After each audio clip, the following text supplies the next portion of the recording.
الحمد لله رب العالمين والعاقبة للمتقين والصلاة والسلام على رسوله الكريم أما بعد أعوذ بالله السميع العليم من الشيطان الرجيم بسم الله الرحمن الرحيم من عمل صالحا من ذكر أو أنثى وهو مؤمن فلنحيينه حياة طيبة قال الله تبارك وتعالى في مقام آخر ومن أعرض عن ذكري فإن له معيشة ضنكا صدق الله العظيم وصدق رسوله النبي الكريم إن الله وملائكته يصلون على النبي يا أيها الذين آمنوا صلوا عليه وسلموا تسليما اللهم صل على سيدنا ومولانا محمد معدن الجود والکرم وآلہ وصحبہ وبارک وسلم۔ عزیز دوستو، انسانی زندگی اثرات لیتی ہے، اچھے اثر بھی ہوتے ہیں، برے اثر بھی ہوتے ہیں۔ انسان کو موسم کا اثر بھی ہوتا ہے، انسان پر اس کے خاندان کا اثر بھی ہوتا ہے، انسان پر صحبت کا اثر بھی ہوتا ہے۔ بالکل اسی طرح انسان پر اس کی نیکی کا اثر بھی ہوتا ہے اور گناہوں کا اثر بھی ہوتا ہے۔ نیکی دل کو سکون دیتی ہے، گناہ انسان کو پریشان کر دیتے ہیں۔ نیکی اللہ کی رحمت کو متوجہ کرتی ہے۔ پھر حالت یہ ہوتی ہے کہ انسان اپنی ان پریشانیوں کا حل کہیں اور ڈھونڈتا پھرتا ہے، حالانکہ جب گناہوں کی بیماری لگے تو اس کی شفا توبہ میں ہوتی ہے، اس کا حل اللہ کے حضور معافی مانگنے میں ہوتا ہے، پہچاننے میں ہوتا ہے کہ مجھ سے کہاں غلطی ہو گئی، کس جگہ جا کے کمزوری میں نے دکھائی۔ ہر انسان اچھی، ٹھنڈی، خوبصورت، سکھ والی زندگی چاہتا ہے۔ اللہ کریم نے سورہ نحل کے اندر ارشاد فرمایا من عمل صالحا من ذکر او انثی، فرمایا جو بھی اچھے عمل کرے، چاہے مرد ہو چاہے عورت ہو، وہو مؤمن، شرط یہ ہے کہ مومن ہو، فلنحیینہ حیاۃ طیبہ، فرمایا ہم اسے پاکیزہ زندگی عطا فرما دیں گے، حیات طیبہ دے دیں گے اسے، پاکیزہ زندگی۔ شرط کیا ہے؟ من عاملہ صالحا، نیک عمل کرے۔ کون سے عمل کرے؟ اٹھنا بیٹھنا، کھانا پینا، چلنا سونا جاگنا محتاط ہو اس کا، وہ نیکی کرے۔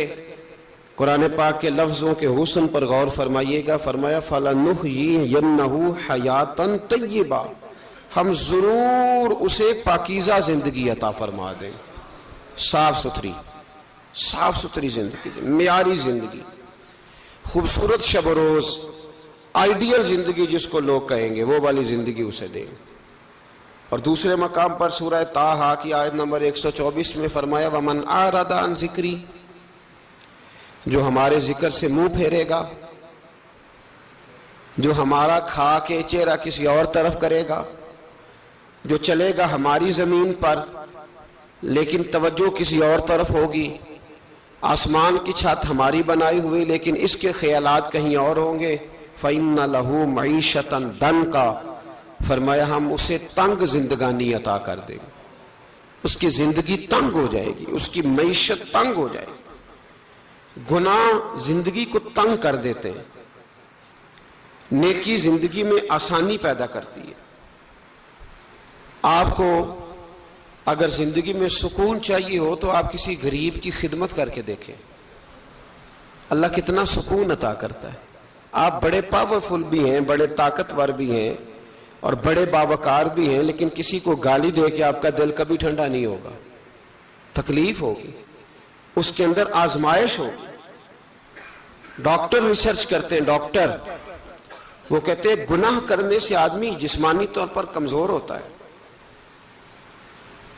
لیکن وہی عمل اگر وہ بطور نیکی کرتا ہے تو اللہ اس میں اسے قوت عطا فرماتا ہے، اسی عمل میں اللہ اسے قوت عطا کر دیتا ہے۔ میں صرف اشارہ دے رہا ہوں، اس بات کی تفصیل میں نہیں جانا چاہتا۔ میرے عزیز یہ یاد رکھیں کہ نیکی آپ کو سکون دے گی، نیکی آپ کو ٹھنڈا کرے گی۔ اللہ تبارک و تعالیٰ نے قوموں پہ عذاب نازل کیا، اور قرآن مجید فرقان حمید نے ان قوموں کے تذکرے بیان فرمائے۔ بھائی کس لیے بیان کیے؟ کہ ہم عبرت حاصل کریں، ہم یہ غور کر لیں کہ یہ کام ہم نے نہیں کرنا، اس کام سے ہم نے بچنا ہے، ہم نے غور کرنا ہے کہ یہ چیز ہمارے اندر۔ لوگ کہتے ہیں نہیں جی نہیں، ہم پہ یہ عذاب نہیں آئے گا، بالکل نہیں آئے گا، اس میں شک نہیں۔ پر اللہ نے بیان کس لیے کیا تھا؟ بیان کیا قرآن مجید معاذ اللہ کسی ایسی چیز کا بیان کرتا ہے جس کی ضرورت نہ ہو؟ قرآن پاک نے ایک ایک حرف ایسا بیان کیا جس کی مسلمان کو ضرورت تھی۔ قوم نوح کا ذکر فرمایا قرآن پاک نے۔ حضرت نوح علیہ السلام کی قوم کو حضرت نوح علیہ السلام نے 1500 سال سمجھایا ہے۔ 15، کچھ لوگوں نے 950 سال لکھا ہے نا، اعلیٰ حضرت نے لکھا ہے 1500 سال عمر ہوئی حضرت نوح علیہ السلام کی۔ اللہ تعالیٰ بندے کو جلدی سزا نہیں دیتا، بلکہ قرآن مجید میں ایک جگہ رب کریم اس طرح بھی فرماتا ہے کہ جب بندے مجھے بھول جاتے ہیں تو میں ان کے لیے نعمتوں کے دروازے کھول دیتا ہوں۔ بندہ سمجھتا ہے کہ میں کچھ تو ہے نا کہ میرے اندر، کہ میں جدھر جاتا ہوں خیر ہی خیر ہو جاتی ہے، وہ سمجھتا ہے کہ میری عقل ہے، حالانکہ اللہ اسے ڈھیل دیتا ہے۔ اللہ اسے ڈھیل دیتا ہے۔ گناہوں کی سزا کے 3 طریقے ہیں۔ ایک ہے متنبع کرنا، تنبیہ کرتا ہے اللہ، بندہ متنبع ہو جاتا ہے، یہ اللہ کا بہت بڑا احسان ہوتا ہے۔ ایک ہوتا ہے مہلت دینا، اور ایک تیسرا ہوتا ہے اللہ خفیہ تدبیر کرتا ہے۔ تھوڑا سا سمجھیے گا، انسان پر کوئی آزمائش آئی، فوراً اس کی چھٹی اس نے کہا کہ وہ فلاں جگہ غلطی کی تھی تب ایسا ہوا ہے۔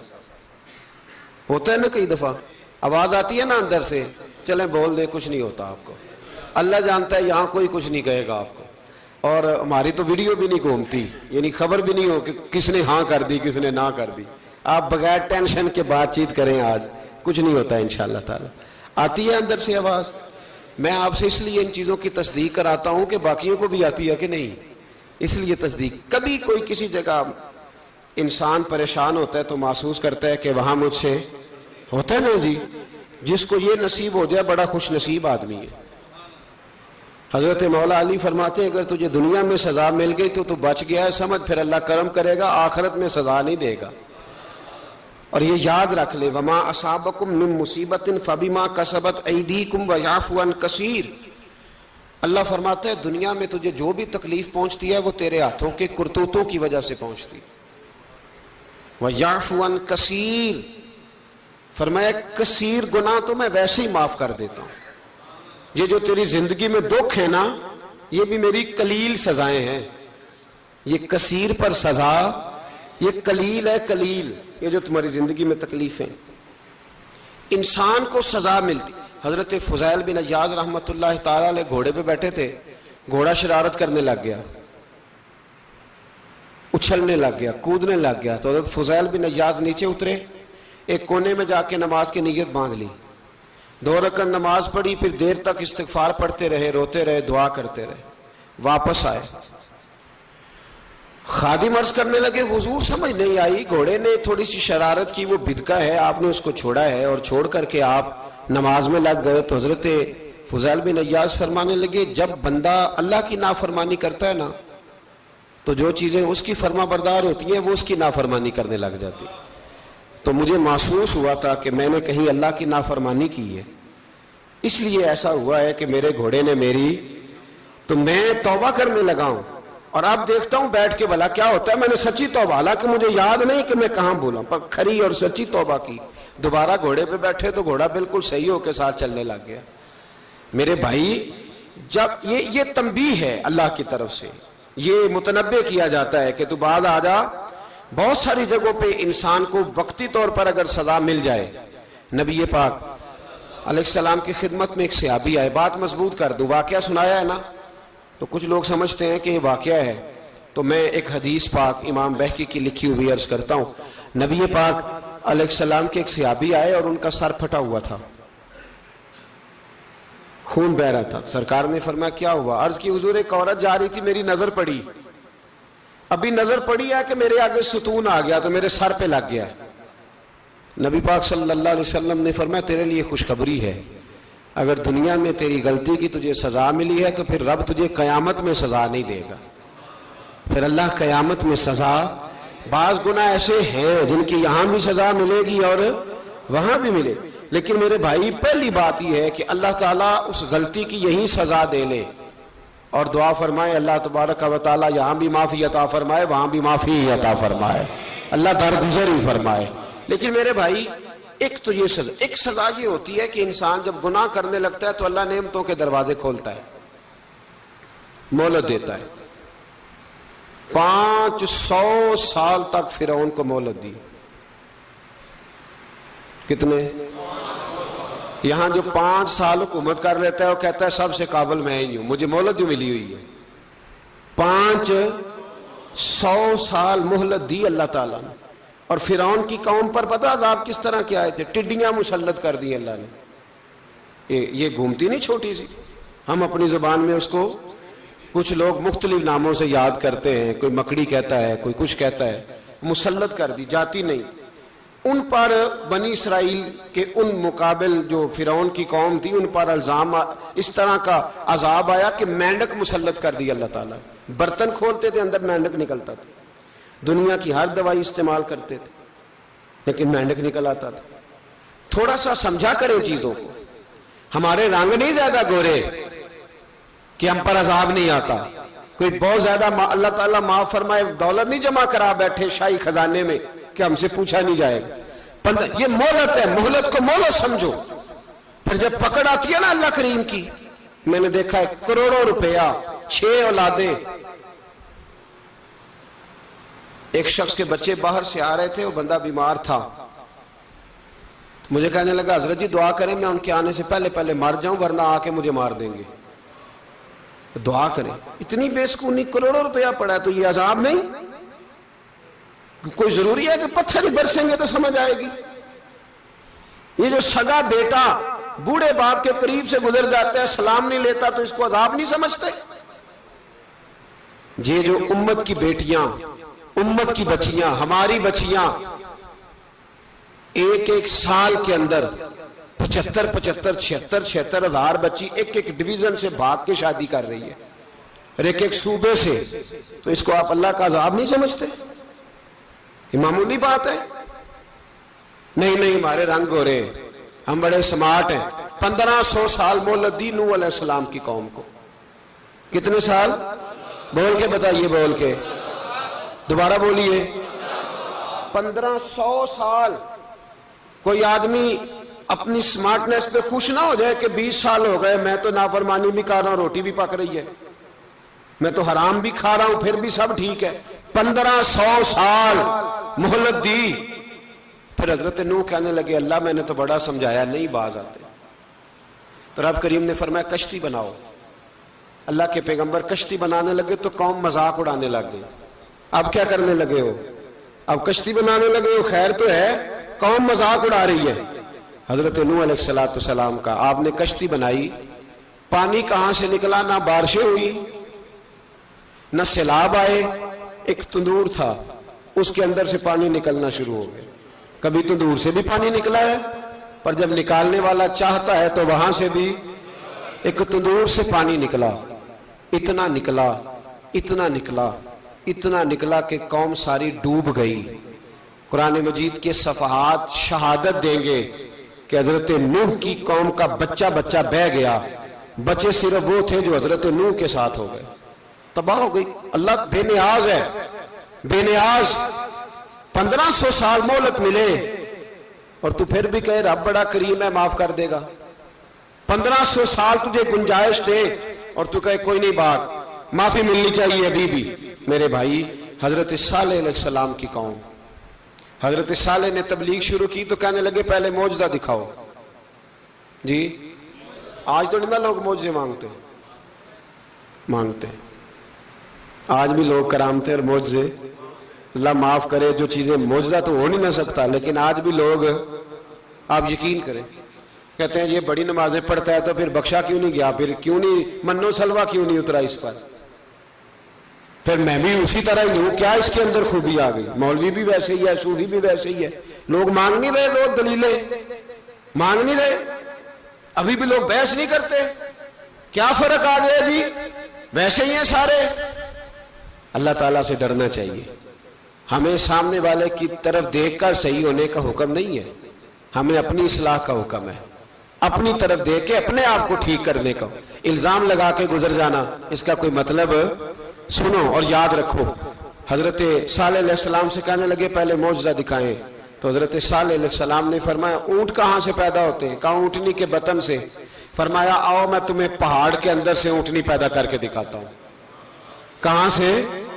پہاڑ کے اندر سے۔ حضرت نوح ساتھ لے کے گئے تو پہاڑ کے اندر سے اونٹنی نکلی، اور اونٹنی بھی گابن تھی، اس کے پیٹ میں بچہ، اور اونٹنی اتنا دودھ دیتی تھی کہ ساری بستی دودھ پی جاتی تھی، پھر بھی دودھ بچ جایا کرتا تھا۔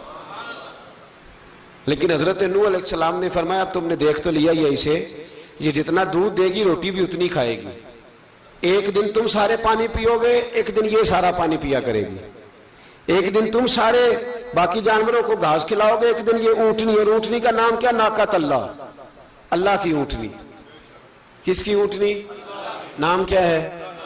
اللہ کی، یہ اللہ کی اونٹنی ہے۔ تو حضرت نوح علیہ السلام کی اونٹنی فرمایا اس کی بے ادبی نہ کرنا۔ باز نہیں آئے لوگ، باز نہیں آئے، کہنے لگا جی دودھ دینا تو ٹھیک ہے، پر یہ جو سارا پانی پی جاتی ہے نا یہ صحیح نہیں، یہ جو ساری گھاس کھا جاتی ہے یہ نہیں ٹھیک، دودھ دینا تو ٹھیک ہے پر یہ نہیں صحیح۔ آپ نے فرمایا اسے کچھ نہ کہنا، اللہ کی اونٹنی ہے۔ میں کہا کرتا ہوں ان لوگوں نے ناقۃ اللہ کی بے ادبی کی، حضرت نوح علیہ السلام کی اونٹنی کی ٹانگیں کاٹ دی، صالح علیہ السلام کی۔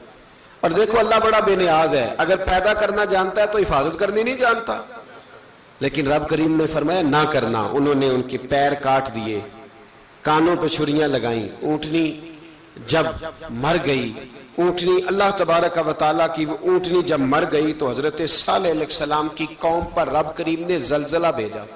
اذا زلزلت الارض زلزالہا، جب زلزلے آئیں گے اور جب ان کا زلزلہ آنا زلزلہ آتا ہے نا، کیا کرتی ہے قوم؟ لا الہ الا اللہ، لا الہ لا الہ الا اللہ، کلمے جاری ہو جاتے۔ بلکہ ایک دفعہ ایسا بھی ہوا کہ مسجدوں میں اعلان ہونے لگے زلزلہ آ رہا ہے، جو فجر کے لیے نہیں اٹھے زلزلے کے لیے وہ بھی اٹھ گئے، جن کا دعویٰ ہے نا میری سویرے آنکھ نہیں کھلتی، ان کی لگی نہیں کتنے گھنٹے، بعد میں بھی نہیں لگی، ٹی وی پہ اعلان ہوتے رہے کوئی نہیں آ رہا سو جاؤ چپ کر کے، لیکن آنکھ لگی۔ موت سے تو ڈرتا ہے، اللہ سے ڈرتا ہی نہیں، موت کا خوف ہے رب کا نہیں۔ زلزلہ آیا، ساری قوم تباہ ہو گئی۔ بتاؤ اگر ناقۃ اللہ کی گستاخی ہو تو اللہ ناراض ہو جاتا ہے، اور اگر اولیاء اللہ کی ہو، اگر اولیاء اللہ کی ہو تو رب ناراض نہیں ہوتا؟ شرم نہیں آتی لوگوں کو داتا صاحب کی بے ادبی کرتے، شرم نہیں آتی لوگوں کو غوث اعظم کی گستاخی کرتے، حیا نہیں آتی جنہوں نے دین پھیلایا ان کی بے ادبی؟ میں درد سے کہتا ہوں، رو کے کہتا ہوں، اور اگر کلیجہ پھٹ سکے تو میں دکھاؤں زخم کتنے۔ ایک حج کے موقع پر ایک بابا جی، اس سال 4,80,000 روپے کا پرائیویٹ حج تھا، اور بابا جی کی کیفیت کمزور تھی، بیچارے بیمار تھے، اس کے باوجود وہ گئے۔ بوڑھے آدمی، جا کے بیٹھیے، بزرگ، اور کتنی مشکل ہے وہاں منا، مزدلفہ، عرفات، طواف زیارت، کتنا مشکل کام ہے طواف زیارت کرنا، طواف وداع کرنا۔ کس کٹھن سے حج کیا، بڑھاپے میں پیسے بھی لگائے، اور جب وہ روضہ رسول پہ گئے صلی اللہ ہو، اور انہوں نے جا کے نبی پاک صلی اللہ علیہ وسلم کے روزے کی طرف منہ کر کے درود شریف پڑھا تو ایک ملا نے اٹھ کے کہہ دیا تو مشرک ہے۔ تو میری روح کانپی، میں نے کہا تجھے شرم نہیں آئی، حیا نہیں آئی؟ اس کی عمر دیکھ، کس بڑھاپے میں کہاں سے چلا، کہاں آیا۔ یہ مشرک ہوتا تو کسی مندر میں جاتا، یہ مشرک ہوتا تو کسی گرجے میں جاتا، یہ مشرک نہیں، یہ مومن ہے، اور یہ وہ والا مومن ہے جس کے سینے میں دل جب دھڑکتا ہے تو خالی دھڑکتا نہیں، ساتھ وہ محمد عربی پہ درود و سلام بھی پڑھتا ہے۔ شرم نہیں آتی لوگوں کو؟ اتنی بڑی گستاخی کرتے، جو روضہ رسول پہ آیا مشرک ہے۔ میں نے تو ایک مولوی کو صاف صاف کہا تھا، میں نے کہا اگر میں مشرک ہوں تو نکالو، مشرک کا داخلہ تو یہاں ویسے ہی منع ہے۔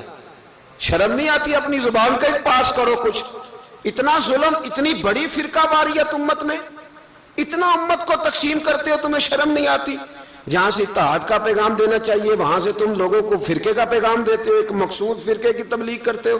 خدا را تو میں کہہ رہا ہوں ناقت اللہ کی بے ادبی پہ عذاب آتا ہے تو اولیاء اللہ کی بے ادبی پہ نہیں آتا. داتا صاحب ساری زندگی تبلیغ کرتے رہے، ایک آدمی نے اٹھ کے کہہ دیا جناب وہ تو شرک کا اڈا ہے، تو رب کریم ناراض نہیں ہوتا ان باتوں سے؟ ہمیں خیال کرنا چاہیے، اللہ سے ڈرنا چاہیے. ان چیزوں سے عذاب آتا ہے اور آ رہا ہے. اللہ تعالی ہمیں محفوظ فرمائے. اللہ ہمیں اس سے، قوم لوط پہ بھی عذاب آیا. ہم جنس پرستی، مرد مردوں سے بدکاری کرتے. حضرت نوح نے سمجھایا کہ یہ کام درست فطرت کے خلاف ہے، یہ کام درست نہیں. جب انسان یہ کام کرتا ہے تو زمین اور آسمان کانپتے ہیں. اب میں کیسے کھول کے بتاؤں، میرے پاس اعداد و شمار ہیں کہ پاکستان کے اندر اس کام کی کیفیت کیا ہے اور کس طرح کر کے لوگ، میں تو رونا روتا رہتا ہوں داڑھی کا. لوگ کئی دفعہ کہتے ہیں حضرت صاحب پہلے بھی آئے تھے تو داڑھی کی بات، پھر بھی آئے تو داڑھی کی بات. تو میں رونا روتا ہوں، اس لیے روتا ہوں کہ جو کلین شیو نوجوان ہوتا ہے وہ امرد کے حکم میں ہے، اس پر وہی حکم لگتا ہے جو عورت پہ لگتا ہے. اس کے ساتھ مرد کا اٹھنا بیٹھنا اسی طرح ناجائز ہے جس طرح عورت کے ساتھ. حضرت جنید بغدادی رحمت اللہ تعالیٰ علیہ کے سامنے ایک شخص نے کہا وہ کتنا خوبصورت نوجوان جا رہا ہے، تو آپ فرمانے لگے تو حافظ قرآن نہیں؟ کہا ہاں. فرمانے لگے جا اپنے حفظ کی خیر بنا. وہ شخص کہتا ہے میں نے اس بغیر داڑھی والے کلین شیو نوجوان کو بری نظر سے دیکھا، مجھے قرآن پاک ہی بھول گیا، سارا قرآن پاک بھول گیا. اور کتنے سال میں دعائیں کرتا رہا، بیت اللہ کے طواف کرتا رہا، میں یاد بھی کرتا تو نہیں ہوتا. کیسے اب تو ہمارا نعت کہاں بیوٹی پارلر سے ہو کے آتا ہے، ہم کسی اور کو کیا پیغام دیں؟ وہ پیغام، وہ نظام، وہ طریقہ کار جس کا حکم تھا شریعت میں. قوم لوط پر عذاب آیا. صحیح بیٹھتے ہوں گے بچے جو موٹر سائیکلوں پہ بیٹھتے ہیں. میں نے گجرانوالہ کی سڑکوں پہ بچوں کو، نوجوانوں کو جو تماشے کرتے سرے عام دیکھا ہے تو مجھے ڈر لگتا ہے. اور کوئی روکنے والا نہیں، شغل ہو رہا ہے، ہنس رہے ہیں اور سامنے عورتیں بھی ہیں، سب ہو رہا ہے. کتنی تکلیف کی بات. حضرت نوح کی قوم یہ کام کرتی تھی، قرآن پاک نے بیان کیا ہے. حضرت نوح نے سمجھایا، فرمایا رب کریم نے تمہیں اپنی خواہش پوری کرنے کے لیے جائز طریقہ عطا فرمایا، عورتوں سے نکاح کرو، اور اس نکاح کی برکت سے جو اللہ تمہیں اولاد دے گا اس کو اللہ تبارک و تعالیٰ تمہارے لیے باعث بخشش بھی فرمائے گا. لیکن جب قوم نہ مانی تو جو قوم میں لوط کا عمل کرے اس کا علاج قرآن نے بیان فرمایا کہ آسمان سے پتھر برسیں گے. پھر پتھر برسے اور جن کے بڑے بڑے اچھے دماغ تھے ان کے دماغ چکنا چور کر دیے گئے، تباہ کر دیے گئے، ان کے دماغ زمین پر بچھاڑ دیا گیا.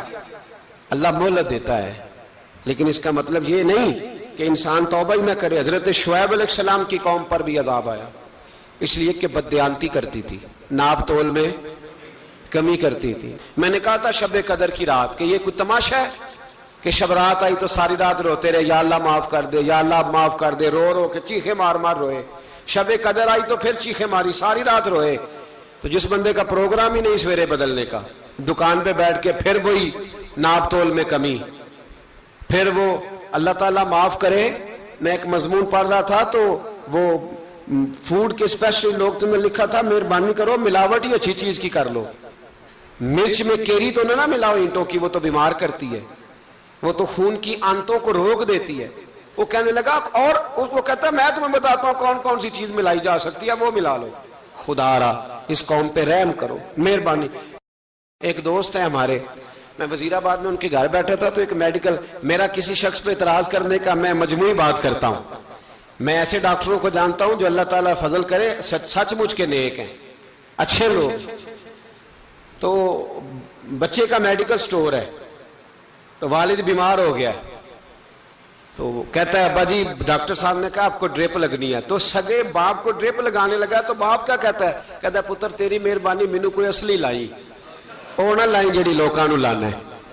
اب وہ پیار سے سنا رہا ہے بات.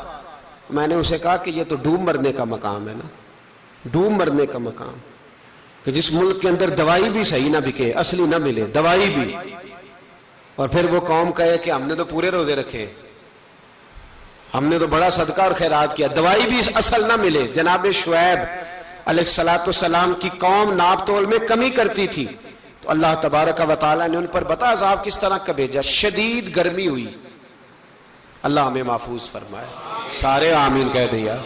دیکھیں کتنا اچھا موسم کر دیا رب کریم، اللہ ہمیں محفوظ فرمائے، اللہ رحمت فرمائے۔ شدید گرمی کی لہر آئی، باہر اتنی گرمی ہوئی کہ لوگ اپنے گھروں میں گھس گئے۔ جس طرح سورج کی شعائیں گھروں کے اندر داخل ہو جاتی، اس طرح گرمی کی لہر اندر داخل ہوئی۔ اور جس طرح کسی کو آگ لگ جائے تو وہ آدمی اچھلتا کودتا ہے نا، اس طرح یہ لوگ اچھلنے لگے اور اچھل کود کے مر گئے۔ جرم کیا تھا؟ ناپ تول میں کمی کرتے۔ حضرت داؤد کی قوم بھی تباہ ہوئی، جرم کیا تھا؟ ہفتے والے دن مچھلیاں نہیں پکڑنی تو یہ پکڑتے تھے۔ حکم ہے نا مسلمان کو نماز کے ٹائم کوئی اور کام نہیں کرنا، نماز پڑھنی ہے۔ میرا خیال ہے مسلمان تو فٹافٹ آ جاتے ہیں، سارے ہی پہنچ جاتے ہیں نا مسجدوں میں۔ ہلکا ہلکا بول رہے ہیں آپ، کیوں نہیں پہنچتے؟ اگر حضرت سیدنا، اور پتہ انہیں سزا کیا ملی؟ اللہ نے فرمایا اس ٹائم عبادت کرنی ہے، کام نہیں کرنا، وقت نہیں ہے کام کا۔ انہوں نے مچھلیاں پکڑی، 12,000 لوگ تھے، پتہ ہے مالک نے سزا کیا دی؟ بندر بنا دیا اللہ کریم۔ قرآن مجید کا پہلا سپارہ پڑھے، فَجَعَلْنَاهَا نَكَالًا لِمَا بَيْنَ يَدَيْهَا وَمَا خَلْفَهَا۔ اللہ فرماتے ہیں پچھلوں کے لیے بھی عبرت بنا دیا، بعد والوں کے لیے بھی عبرت، نشان عبرت بنا دیا۔ بندر بن گئے، اور جو ان کے دوست جو بچ گئے تھے ان کے پیر چومتے تھے، روتے تھے۔ 3 دن بندر بن کے زندہ رہے، پھر اللہ نے سب کو اجتماعی موت دے دی۔ تو اگر مسلمان سے اللہ کہے کہ نماز کے ٹائم کاروبار نہیں، جمعے کے ٹائم کاروبار، تو مسلمان کہتا ہے نہیں مجھے مہلت ملی ہوئی ہے۔ یہ تو اس وقت پتہ چلتا ہے نا جب بچے ڈیوٹی لگاتے، ہاں ہاں ہاں عذاب آتا ہے، اس وقت پتہ چلتا ہے۔ میں نے دیکھا یہ منظر، اس وقت پتہ چلتا ہے جب بچے کسی ملازم 6,000 کی ڈیوٹی لگاتے، کہتے ہیں ابے کا دھیان رکھنا، ہم دکان پہ بیٹھنے لگے۔ پھر اسے سمجھ آتی ہے اگر میں نماز کے ٹائم مسجد میں ہوتا تو آج میری اولاد میری خدمت پہ ہوتی۔ میں نماز کے ٹائم مسجد نہیں گیا تو بچوں نے 6,000 کا ملازم بٹھایا ہے، ابا جی کا خیال رکھ، ایک نرس بلائی ہے تو خیال رکھ۔ کدھر ہوتے ہیں مسلمان نماز کے ٹائم؟ ایک عیسائی نے اعتراض کیا ہے، سنیں، وہ کہتا ہے مجھے لگتا ہے مسلمانوں کے 3 خدا ہیں۔ مسلمان اڑ گیا، کہنے لگا نہیں ہمارا تو ایک ہے، کہا نہیں 3 ہے، معاذ اللہ استغفر اللہ، ہمارا ایک ہے۔ کہنے لگا نہیں میں ثابت کرتا ہوں، ایک تمہارا خدا 5 نمازوں کا ہے، ایک رمضان کا ہے، ایک عید کا ہے۔ لگتا ہے معاذ اللہ عید والا زیادہ تگڑا ہے، تم زیادہ آتے ہو۔ رمضان والا لگتا ہے اس سے کچھ کمزور ہے، تم تھوڑے آتے ہو۔ اور 5 نمازوں والا شاید سب سے کمزور ہے۔ بات عقل کی ہے کہ نہیں؟ اس نے اعتراض ٹھیک کیا تو مسلمان کو چاہیے نا خیال کرے۔ ایک یہودی نے لکھا تھا، اس نے کہا تھا جس دن مسلمانوں کی تعداد فجر کی نماز میں اتنی ہو گئی جس دن جتنی جمعے میں ہوتی ہے، اس دن نہ کوئی یہودی سازش کرے گا نہ کوئی عیسائی تلوار نکالے گا۔ شرط یہ ہے کہ یہ اسی طرح فجر پڑھنے آئیں جس طرح جمعہ پڑھنے آتے ہیں، تو پھر کوئی شخص بھی ان کو کسی جگہ شکست دے سکتا تو اپنے ہمارے گناہ ہمیں پریشان کرتے۔ یہ جتنی آزمائشیں ہیں ان کے پس منظر میں گناہ ہیں۔ ہماری زندگی کے اندر جتنی تکلیفیں، ہماری پریشانیوں کا سبب ہم خود ہیں۔ بہت ساری جگہوں پہ ہم غلطی کرتے ہیں، اس کی ہمیں سزا ملتی، غلطی کی سزا۔ ایک نوجوان نے مجھے بڑی گہری بات سنائی، میرا قریبی تعلق تھا، کہنے لگا گھر میں بڑا مسئلہ ہے، بڑی پریشانی ہے، ماں اور بیوی کا ماحول اتنا سخت ہو گیا ہے کہ نمٹ نہیں سکتا۔ آپ یقین کریں میں نے ڈیٹیل سے ساری چیز کو سٹڈی کیا، میرے پاس اتنا وقت نہیں ہوتا، پھر بھی میں نے اس فیملی کو پورا پڑھا تو غلطی نوجوان کی نکلی۔ نہ اس پہ اماں اعتبار کرتی ہے نہ بیوی اعتبار کرتی ہے۔ اس نے جھوٹ بول بول کے اس طرح کی ماحول پیدا کر دیا ہے کہ کوئی اس پر اعتماد کرنے کو تیار ہے۔ اگر آپ ناراض نہ ہو تو ایک بات کروں، پتہ ہے گھر میں ماحول کب خراب ہوتا ہے؟ باہر والے ہماری تقریر سنتے ہیں، گھر والے ہمارا عمل دیکھتے ہیں۔ جب وہ دیکھتے ہیں نا کہ یہ کس طرح کا شخص ہے، اس کے رویے، اس کا کردار، اس کا لب و لہجہ کتنا برا ہے اور یہ کردار کا کتنا کمزور ہے۔ اعلیٰ حضرت فرمایا کرتے تھے نیک وہ ہوتا ہے جس کی تنہائی صاف ستھری ہوتی ہے۔ اس لیے ماحول بگڑ جاتا ہے۔ یہ جو ہم کہتے ہیں نا میرے سجن بڑے بنتے ہیں پھر ٹوٹ جاتے ہیں، کچھ لوگ ایسے ہوتے ہیں جو ان کے پاس جاتا ہے انہی کا ہو جاتا ہے، وہ کہیں اور کے قابل کیوں بھلا؟ اس لیے کہ ان کے کردار میں ٹھنڈک دیکھتا ہے، ان کے لب و لہجے میں مٹھاس دیکھتا ہے، اس شخص میں اتنی خوبصورتی دیکھتا ہے کہ اسی کا بن جاتا ہے۔ حضرت ابراہیم بن ادم کے پاس ایک نوجوان آیا، کہنے لگا میں گناہ کرنا چاہتا ہوں۔ فرمانے لگا بالکل کر، اللہ کا دیا ہوا رزق کھانا چھوڑ دے اور گناہ کر۔ کہنے لگا یہ نہیں ہو سکتا۔ فرمانے لگے چل پھر اس طرح کر، رب کی زمین پہ نہ رہ، کسی اور کی زمین پہ چلا جا۔ کہنے لگا یہ بھی نہیں ہو سکتا۔ فرمانے لگے چل اللہ کی چھت سے نکل جا۔ کہنے لگا یہ بھی نہیں ہو سکتا، تو آپ رو پڑے۔ فرمانے لگے پھر جناب اسرائیل جب آئیں تو ان سے کہنا مجھے 2-3 سال کی مہلت دے دے، پچھلی میری گناہوں میں گزر گئی، میں ذرا 3 سال عبادت کر لوں۔ تو وہ شخص بھی رونے لگا، کہنے لگا حضور وہ مہلت نہیں دیتے، وہ جب لینے آتے ہیں تو پھر لے کے اللہ تعالیٰ نے جب انسان بنانا چاہا نا تو جناب جبریل کو کہا مٹی لے کے آ زمین سے۔ حضرت جبریل نے مٹی پہ ہاتھ ڈالا تو باقی کی مٹی رونے لگ گئی، اسے جدا نہ کر۔ تو جناب جبریل چھوڑ کے چلے گئے۔ حضرت میکائیل کو بھیجا، مٹی لا، مٹی پہ ہاتھ ڈالا تو باقی کی مٹی رونے لگ گئی، چھوڑ کے چلے گئے۔ جناب اسرائیل کو بھیجا، مٹی پہ ہاتھ ڈالا تو باقی کی رونے لگ گئی، چھوڑ کے نہ جاؤ۔ تو حضرت اسرائیل فرمانے لگے تیرا رونا دیکھو کہ رب کا حکم دیکھو۔ وہ لے گئے، جب پیش کی تو رب کریم نے فرمایا اسرائیل جان نکالنے کی ڈیوٹی بھی تیری، تو مٹی کو لے آنا، باقی مٹی روتی بھی رہے تو روتی رہے، جب میرا فیصلہ آ جائے تو پھر اس میں کوئی گنجائش، ہم کھاتے بھی اللہ کا ہیں، نافرمانی بھی اس کی کرتے، زمین پہ بھی اس کی چلتے ہیں، نافرمانی بھی اس کی کرتے، حکم کسی اور کا مانتے، چھت پہ رب کریم کی رہتے۔ اس طرح نظام نہیں چلتا۔ میرے بھائی یاد رکھ لو، گناہوں کی سزا ملے گی، زندگی تنگ ہو جائے، یہاں بھی آزمائش ہوگی اور وہاں بھی۔ میں نے درس پہ کہا تھا، پھر بات کہتا ہوں، یہ میں اپنے لیے کہہ رہا ہوں، توجہ ہے میری بات پر۔ دعا فرمایا کریں کہ جو کچھ ہم نظر آتے ہیں اللہ ہمیں ویسا بننے کی توفیق بھی عطا فرما۔ اللہ ویسا بننے کی، یہ مشکل معاملہ ہے، مشکل۔ دیکھیں نا ایک آدمی سیاستدان ہے، اس نے بڑے اچھے نعرے لگائے، انقلاب آ جائے گا، میں غریب کا بھلا کر دوں گا، میں یتیموں کے سر پہ ہاتھ رکھوں گا، میں مجبوروں کی مدد کروں گا، میں دکھیوں کی مدد کروں گا، مزدوروں کو۔ اس نے اچھے اچھے نعرے سکھائے، اچھا اس نے پیغام دیا، اندر اس کے یہ تھا کہ اقتدار ملے گا تو مرضی کروں گا۔ لوگ اس کے گرد بھی گئے، اس کی گاڑی کے پیچھے بھی بھاگے، لوگوں نے اس کے نعرے بھی لگوائے، جیب سے پیسے لگا کے اس کے پوسٹر بھی شائع کیے، لوگ اس کے گرویدہ ہو گئے، لوگوں نے پوری، اور میری قوم نے تو بیچاری نے کئی دفعہ دھوکے کھائے، جس نے نعرہ لگایا غریب اسی کے پیچھے مسیحا بن کے چل پڑا۔ آج دھوکہ دے لیا، لوگوں کو پیچھے لگا لیا۔ یہ بتاؤ اگر راز کھل جائے، اگر راز کھل جائے کہ یہ دھوکہ دے رہا ہے، یہ فریب کر رہا ہے، تو لوگ اس کا کیا حال کریں گے؟ یہ راز قیامت میں کھل جائے گا، قیامت میں یہ راز یہ کھل جائے گا، یہ دھوکے باز تھا۔ اذا زلزلت الارض زلزالہا، جب زلزلہ آئے گا جیسے اس کا آنا ٹھہرا، واخرجت الارض اثقالہا، زمین اپنے بوجھ باہر نکال دے گی۔ اس سے مراد کیا ہے کہ زمین پہ جو جرم ہوئے زمین بتا دے گی، باہر نکل آئے۔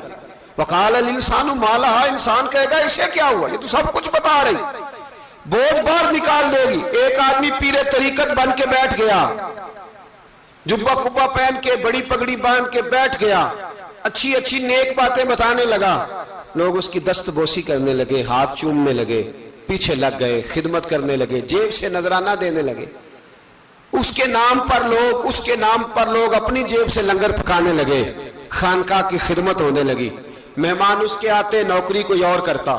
میں نے کہا تھا شاید اپنے لیے کہہ رہا ہوں، ڈیوٹیاں لوگ کرنے لگے، حالات بدلنے لگے، لیکن اس کے اندر تو چور تھا، وہ تو دکاندار تھا، تو یہاں جو اس کے پیچھے لگے تھے وہ تو سچے تھے، انہیں تو اجر ملے گا، لیکن اس کا جب راز کھلے گا تو بڑی رسوائی ہوگی، اس کا جب راز کھلے گا تو بڑی۔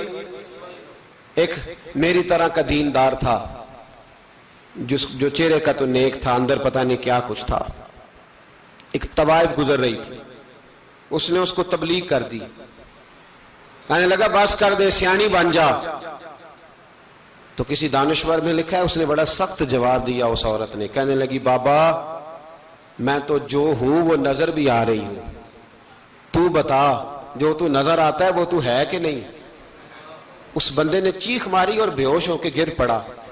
تو لوگوں نے کہا بابا آج کسی صوفی کا کلام سنا ہے جو بے ہوش ہو گیا؟ تو اس نے کہا نہیں، آج طوائف کی بات سنی ہے، طوائف کی. اور وہ عجیب بات کر گئی ہے، وہ کہہ گئی ہے میں تو جو ہوں میں نظر آ رہی ہوں، تو بھی تو بتانا، تو بتانا کہ تو دستار امامت پہنتا ہے.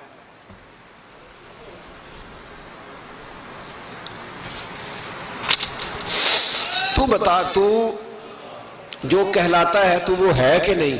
یہ وقال الانسان ما لہا، یہ راز قیامت میں کھلے گا. ہم جو کچھ بتا رہے ہیں نا اپنی زبانوں سے، ہمیں اپنے گناہوں کا احساس ہونا چاہیے.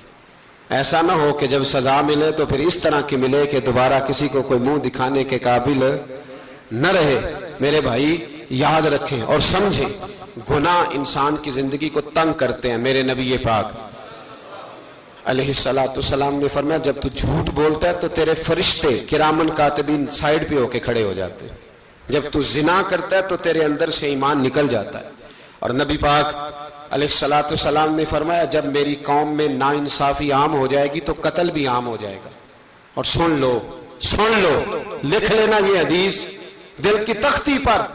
نبی پاک علیہ السلام نے فرمایا جب میری قوم میں بے حیائی اور بدکاری عام ہو جائے گی تو 2 سزائیں اللہ دے گا. ایک تو جوان موتیں آئیں گی،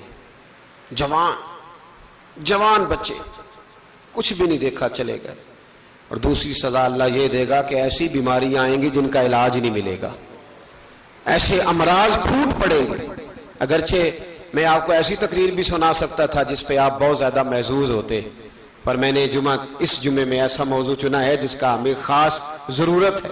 بھائی دیکھیں تو صحیح کہ ایسا تو نہیں کہ ہم ان عیبوں میں مبتلا ہیں. میرے نبی کریم علیہ السلام نے فرمایا جب تم نیکی کا حکم دینا اور برائی سے منع کرنا چھوڑ دو گے پھر اللہ تم پر ظالم حکمران مسلط کرے گا. اور اگلے لفظ اس سے بھی زیادہ سخت ہیں. محبوب فرمانے لگے پھر تمہاری نیک لوگ دعائیں بھی کریں گے تو اللہ وقتی طور پر ان کی دعاؤں کو بھی قبول نہیں فرمائے گا، اس لیے کہ تم لوگوں نے نیکی کا حکم دینا اور بھلائی سے روکنا چھوڑ دیا. عزیزو یاد رکھو جب گناہ عام ہوتے تو پھر حالات بدلتے اور لوگوں کو سزا ملتی ہے ان کے گناہوں کی. بلکہ یہاں تک لکھا ہے کہ نیت خراب ہو تو سزا شروع ہو جاتی. کیا خراب ہو؟ بولیے گا. نیت بھی خراب ہو تو سزا.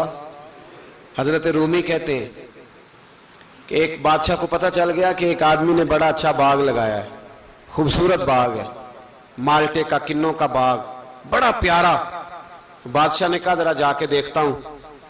بادشاہ سلامت باغ دیکھنے آئے تو اب وہ مزدور آدمی تھا، عام آدمی تھا جس نے باغ لگایا، کسان تھا. اس کو کہا کہ چند کنوں توڑ کے لایا تو بڑے پیارے لگے. 1-2 اور لایا، کھائے، بڑے میٹھے، بڑے پیارے، بڑے توانا، بڑا مزہ آیا. تو بادشاہ کے دل میں خیال آیا کہ اس پہ قبضہ نہ کر لوں باغ پہ. ہمارے ہاں نا کرائے پہ دکان دیتا نا مالک، تو جب کسی غریب کی چل جاتی ہے کہتا ہے تو خالی کر، میں نے خود ڈال لی ہے. چل گئی نا اس کی. حالانکہ رزق اپنے اپنے نصیب کا ہے، رزق اپنے اپنے نصیب کا ہے، جس کو اللہ تعالیٰ چاہتا ہے عطا کرتا ہے. تو اس کو کہا کہ اور توڑ کے لا، اور دل میں خیال ہے کہ یار اتنا اچھا باغ ہے قبضہ کر لیتے ہیں. ہماری حکومتیں قبضہ کر لیتی ہیں کہ جو چیز اچھی لگ جائے. اب وہ کسان 2-3 کنوں توڑ کے لایا، اس نے کھائے تو کھٹے نکلے، ترش تھے. کہنے لگا تجھے کیا ہو گیا ہے؟ تو بندہ بڑا صاحب دل تھا، کہنے لگا میں تو ٹھیک ہوں، آپ اپنی نیت سے پوچھیں کہیں خراب تو نہیں ہو گئی. تو کنوں میں بھی اس کا اثر آ گیا ہے. اپنی نیتیں بگڑ جائیں نا، نیتیں. اب ایک بات کہنے لگا ہوں، غور سے سننا. جب تک 2 بھائی اکٹھے کاروبار کرتے ہیں نیت ہوتی ہے کہ ہمارا گھر چلے گا، تب تک اللہ برکت دیتا ہے. اور جب اپنی اپنی جیبیں سمیٹنے لگ جاتے ہیں نا کہ یہ میرا 5,000 ہے آج میں گیا تھا اگرائی کرنے، یہ میرا 10,000 ہے آج میں نے محنت زیادہ کی، جب وہ ٹٹولنے لگتے ہیں پھر اس دکان سے بھی برکت اٹھ جاتی ہے، پھر وہاں سے بھی برکت چلی جاتی ہے. فَإِنَّ لَهُ مَعِيشَةً ضَنْكَ، فرمایا جب تو میں منہ پھیر لیتا ہے پھر تیری زندگی اللہ تنگ کر دیتا، پھر وہاں سے بھی برکت، خوبصورتی، اثر اٹھ جاتا ہے۔ ایک سنار نے گلی میں ایک یتیم چھوٹے سے بچے کو گھومتے دیکھا تو سنار بے اولاد تھا، بچے کو اٹھا کے گھر لے آیا، 18 سال اس بچے کی پرورش کی، اس کو پالا پوسا، جوان کیا۔ سنار کے پاس وہ دکان پہ چلا جاتا، وہ کئی دفعہ دکان پہ رہتا، کئی دفعہ گھر میں رہتا۔ ایک دفعہ وہ دکان پہ تھا، بچہ گھر تھا، 18 سال کا جوان، اس کی بیوی اکیلی تھی۔ وہ جس نے ماں بن کے پالا تھا اس نے اسی پہ حملہ کر دیا، اس کا بازو بری نیت سے تھاما، بیوی چیخی۔ تھوڑی دیر گزری تو وہ نوجوان پیروں میں بیٹھ گیا، کہنے لگا اماں پتہ نہیں مجھے کیا ہوا۔ شام کو سنار آیا، بیوی چیخنے لگی، چلانے لگی، کہنے لگی آج عجیب بات ہوئی، جس کو میں نے جگر کا خون دے دے کے پالا اسی نے گندی نظر ڈالی۔ سنار محو حیرت ہے، بیوی کا خیال تھا کہ لاٹھ اٹھائے گا، ڈنڈا اٹھائے گا، نوجوان کو مارے گا، لیکن وہ رونے لگ گیا۔ اس نے کہا آج اس نے میرا بازو تھاما ہے، جانے کیا کیا ہے، پریشان ہونے لگ گیا، سجدے میں گر گیا۔ کہا تو بتاتا کیوں نہیں؟ تو وہ سنار کہنے لگا اس کی غلطی نہیں، 18 سال کے بعد آج مجھ پر بھی شیطان سوار ہوا تھا۔ ایک عورت آئی تھی، وہ اپنے بازوؤں میں چوڑیاں پہننا چاہتی تھی تو میں نے بھی گندی نظر سے ہاتھ ڈالا تھا، رب کریم نے مجھے فوراً اس کی سزا دی۔ جن کے گھروں میں بیٹیاں ہوتی ہیں ان کی نظریں گندی نہیں ہوتی، جو بیٹیوں کے باپ ہوتے ہیں، جو بہنوں کے بھائی ہوتے ہیں، ان کی نظریں گندی۔ اور اگر تو ٹیلی فون کرتا ہے، تو کسی عورت کے ساتھ تعلق رکھتا ہے تو یہ بات لکھ لے، امام فخر الدین رازی 1، علامہ اسماعیل حقی 2، ملا جلال الدین رومی 3، امام خازن 4، امام جلال الدین سیوطی 5 حدیث کے استاد اور محدث لکھتے ہیں کہ اگر تو کسی پر گندی نظر ڈالے گا تو تیرا گھر بچ سکتا، یاد رکھ نہیں بچے گا، اس لیے کہ تیری نظر کسی کی بیٹی کو بیٹی سمجھ تاکہ تیری بچی کا پردہ قائم رہے، کسی کی بہن کو۔ یہ کیا بات ہوئی کہ تو جتنا مرضی گند معاشرے میں پھیلاتا رہے تیرا گھر بچا رہے، یہ کیسے ہو سکتا ہے؟ فَإِنَّ لَهُ مَعِيشَةً ضَنْكَ، اللہ فرماتا ہے زندگی تنگ ہو جائے گی تیرے لیے مشکل، تو ڈھونڈتا پھرے گا کہ میں مرنے کو جگہ تلاش کروں۔ سچی توبہ کرے، کھری توبہ کرے۔ یہ گناہ انسان کو مجبور کر دیتے ہیں۔ حضرت عبداللہ بن مبارک رحمت اللہ تعالی علیہ، ان کے سینکڑوں شاگرد تھے، ایک شاگرد کے انتقال کا وقت آیا تو گھر گئے ملنے۔ آپ کہتے ہیں میں نے زور لگا لیا پر اس کی زبان پر کلمہ جاری نہیں ہوا۔ میں اسے کہتا کلمہ پڑھ پر اس کی زبان پر جاری۔ اللہ اکبر، بہت بڑی نعمت ہے، دعا فرمائیں اللہ ایمان کی موت عطا فرمائے، ایمان کی موت دے اللہ کریم، ایمان کی موت دے۔ ایسے بھی لوگ دیکھے ہیں، مسجد نبوی ہے، رسول اللہ کا شہر ہے، سر سجدے میں ہے، روح پرواز کر گئی، روح پرواز۔ کتنا نصیبوں والا ہے، کتنا نصیبوں والا ہے کہ مسجد نبوی میں سر سجدے میں رکھا ہے اور اللہ تبارک و تعالیٰ نے محبوب کے قدموں میں موت عطا فرمائی۔ تو حضرت عبداللہ بن مبارک کہتے ہیں میں نے اس کو کہا کلمہ پڑھ تو اس کی زبان پہ جاری نہیں ہوتا۔ میں بار بار کہتا تو وہ منت کرتا، کہتا حضور میں کوشش کرتا ہوں جاری نہیں ہوتا۔ فرماتے میں پریشان ہو کے اٹھا، ابھی میں دروازے پہ پہنچا تھا اس نے چیخ ماری اور روح پرواز کر گئی۔ بچے رونے لگے، بیوی رونے لگی، تو میں نے اس کی بیوی سے کہا کہ یہ جرم کیا کرتا تھا، اتنا بڑا پاپی پہ کلمہ جاری نہیں ہوا۔ اس کی زوجہ کہنے لگی حضرت جی 2 گناہ تھے اس کے، ایک تو یہ شراب کا عادی تھا، روکتی تھی باز نہیں آتا تھا، اور دوسری بات یہ کہ یہ اپنی اماں کا نافرمان تھا، وہ 2 گلیاں چھوڑ کے رہتی ہے، یہ کبھی ملنے نہیں گیا تھا۔ اس بوڑھی کا کلیجہ اس کی طرف سے بڑی تکلیف میں تھا۔ تو حضرت عبداللہ بن مبارک کہنے لگے جا تو بھی دعا کر اور اس کی ماں کو بھی کہہ دعا کرے کہ یہاں تو یہ کلمہ نہیں اسے نصیب ہوا، اللہ کرے اللہ آخرت کی منزلیں اس کی بہتر فرما دے۔ میرے بھائی ایسے گناہ، حضرت مالک بن دینار نے توبہ کی انہوں نے۔ کس طرح؟ فرماتے میں نشے کا عادی تھا، کسی نے مجھے کہا کہ بطور دوائی شراب پی لو تو میں نے پی لی، نشے کا عادی تھا، شراب پیتا تھا۔ اللہ تعالیٰ نے بڑی منتوں اور کوششوں کے بعد، منتوں کے بعد ایک بیٹی عطا فرمائی، وہ بھی 2.5-3 سال کی ہوئی تو پردہ کر گئی۔ کہتے میں اس کی قبر پہ بیٹھ کے گھنٹوں روتا، شراب کا عادی تھا۔ ایک دن سویا تو خواب دیکھتا ہوں کہ میرے پیچھے ایک بڑا سانپ لگ گیا ہے، اور سانپ جب منہ کھولتا ہے تو انگارہ نکلتا ہے. میں پھر دعا کرتا ہوں اللہ ہمیں معاف فرمائے، اللہ ہم سے درگزر. میں کچھ قبرستانوں میں جاتا ہوں تو میں سانپ بچھو پھرتے ہوئے دیکھتا ہوں، اور ڈر آتا ہے کہ ہم یہاں آنے والے ہیں. یہ لوگ کہہ رہے ہیں کہ تمہاری تیاری ہے، کسی وقت بھی اعلان ہو جائے گا کہ چلو بھائی چلو فلاں صاحب کا جنازہ ہے، اٹھو. لوگ کہتے ہیں جلدی کرو، اور ایک کونے میں ایک شخص یہ بھی کہتا ہے کہ دیگ بھی رکھ لو، مہمان بڑے جمع ہو گئے. اور ایک کونے میں لوگ یہ بھی کہتے ہیں کہ برف ٹھنڈی لے آؤ، لوگوں نے پانی بھی پینا.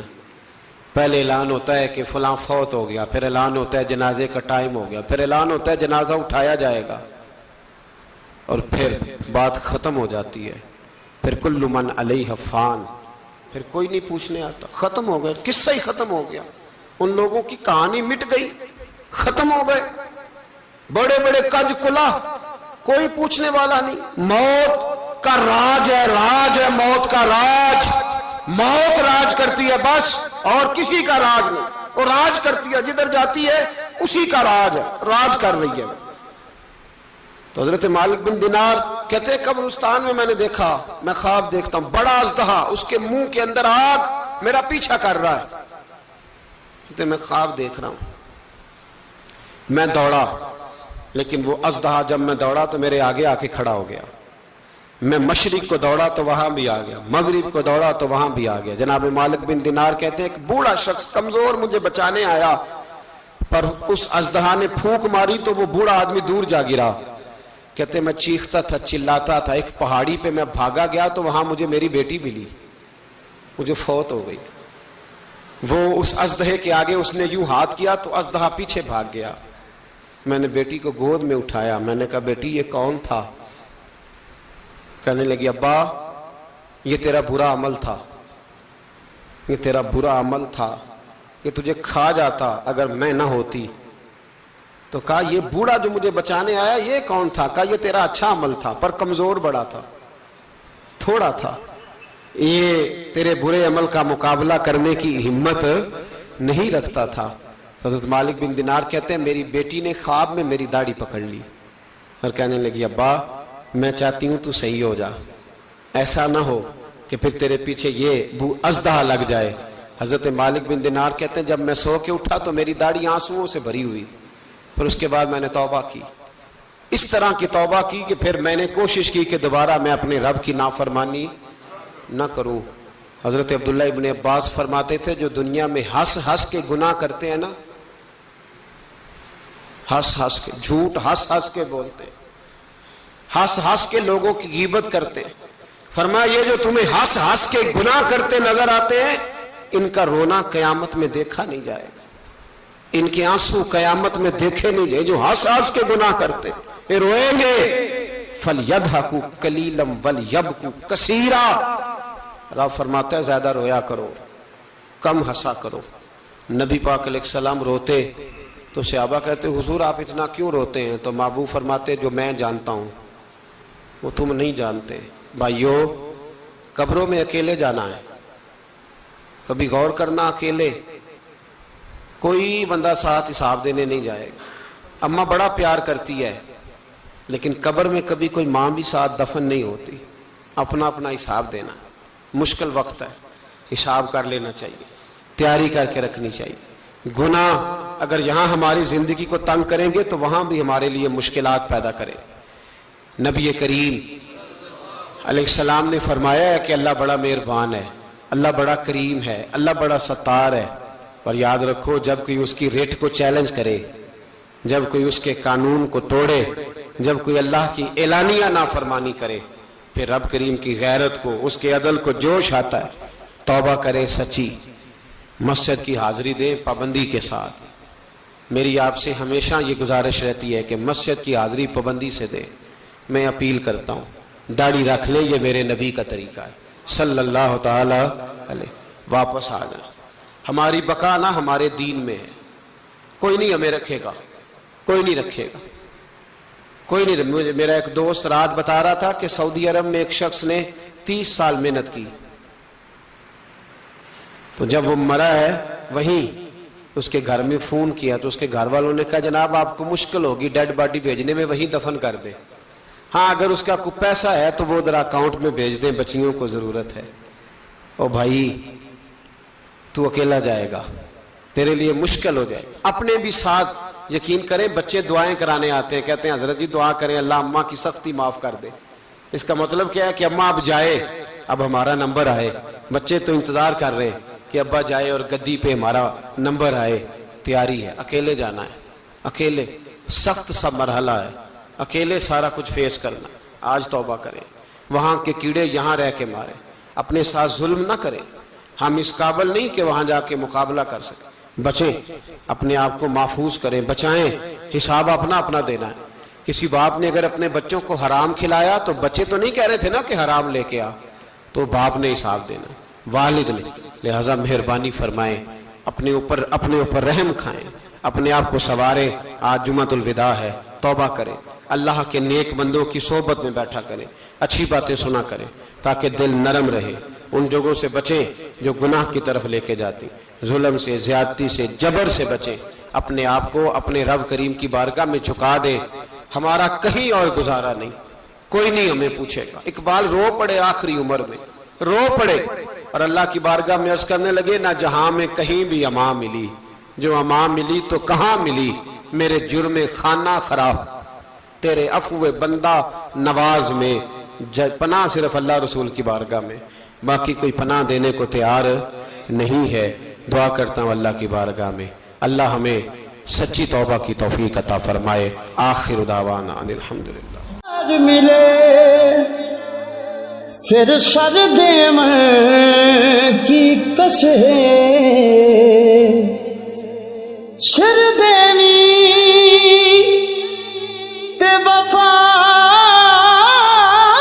نہ منگی، سر دینی تے وفا نہ منگی، ایہو پیر فرید دی دس ہے۔